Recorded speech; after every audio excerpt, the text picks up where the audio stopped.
you said you were 21 when you bought the house. Mm-hmm. What job were you doing that enabled you to get the house? Yeah. I just want to make sure I got the timeline right. Oh yeah, no, perfectly. So 18 years old, right?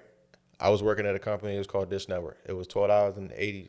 Yeah. No, what was it? No, I was making $14 an hour. I remember Dish I left Network. that job. You was working there? No, I remember yeah, Dish yeah, Network. yeah. Yeah. Yeah, Dish. So then 20 years old. So 20 years old, I left that company and started working at Comcast. When I started working at Comcast, it was, they started me off lower. It was $12.80. So I was really starting off at $12.80 an hour. But it's how I was able to get it. Most people think that, it's about, I mean, you have to have, some income coming in, obviously.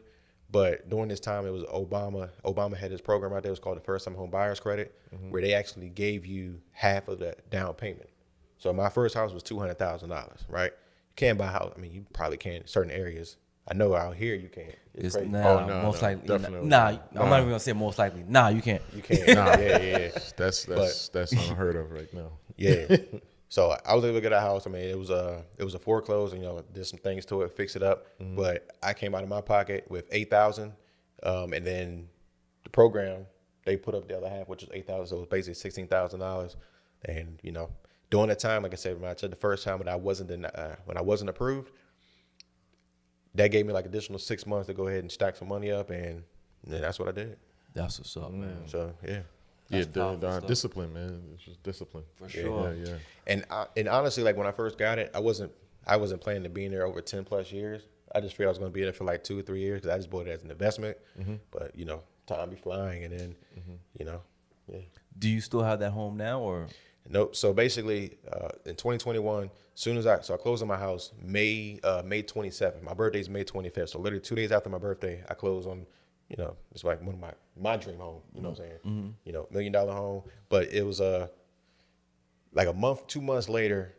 So my sister, she became a realtor, and it was just sitting there. I'm still paying the mortgage. It wasn't that much. Realistically, I refinanced the house. I think twice. I mean, it was just $12.50 a month. That was it. But it wasn't in the area where, most time people would take it and they would actually rent it out, Airbnb it. But it wasn't in the area where it's going to be like a lot of like traffic where it's going to be, so I was like, you know what, let me just go ahead and sell this.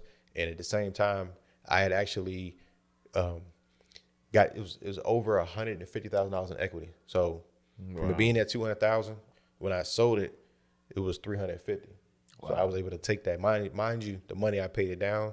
So for me, I took it as I can use that to actually invest. So I use some of that money also to invest into my credit business to grow that a little bit further.